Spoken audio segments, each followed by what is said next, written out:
In my first video, we talked about how to solve systems using elimination, and we went through this first example.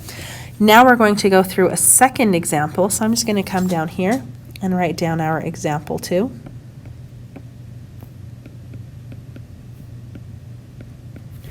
For this second example, we're going to use the equation negative 2x minus 3y equals negative 4 for our first equation, and negative 5x minus 10y equals negative 15 for our second equation.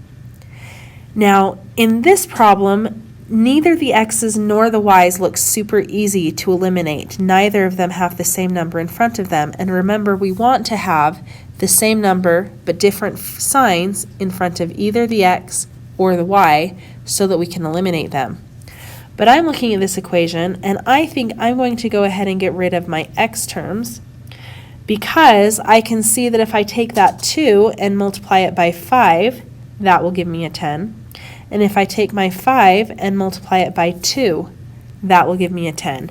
And then I'll have 10s in front of both x's. So to do that, I'm going to take my top equation and multiply everything in that equation by 5. I'm going to take my bottom equation and multiply everything in that equation by 2.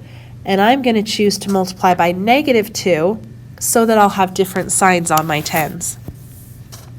So in my top equation, I have 5 times negative 2, which is negative 10x. I have 5 times negative 3, which is negative 15y. And that equals 5 times negative 4, which is negative 20. Please notice how the 5 multiplied by everything in that equation.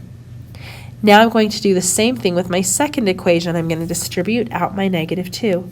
So negative 2 times negative 5 is going to be positive 10x. Negative 2 times negative 10 is positive 20y. And that equals negative 15 times negative 2, which is positive 30. Now, just like I did before, I can go ahead and add these two equations together. So I have negative 10x plus 10x, which is 0x, and those x's have been eliminated. Negative 15y plus 20y gives me positive 5y, and that equals negative 20 plus 30, which is positive 10. Well, now I can solve this just like I would a normal equation. I would like the y to be alone, so I'm going to divide by 5 on both sides of the equation, which will give me that y equals 10 divided by 5, which is 2. Well, now that I know what the y equals, I'm ready to go back and figure out what the x equals. So I'm going to choose one of these top equations, and it doesn't matter which one you choose. I'm going to go with the top one because I like that the numbers are smaller, but it really doesn't matter.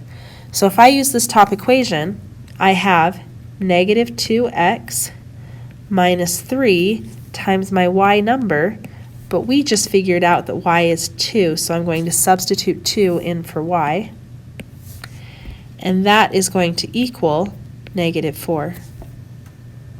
Well, to solve this equation, I'm going to start by multiplying the 3 times 2, which will give me that negative 2x minus 3 times 2 is 6 equals negative 4.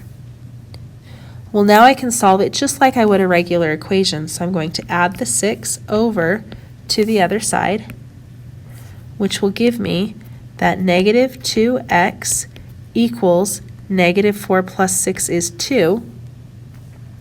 And then my last step to get the x alone is to divide on both sides by negative 2, which gives me that x equals negative 1.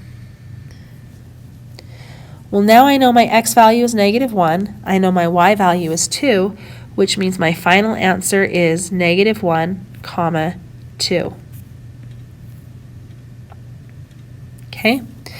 Based on these two examples, you can now go ahead and do the front side of your assignment. On the back side, you have the story problems, which I'm going to talk about in my next video.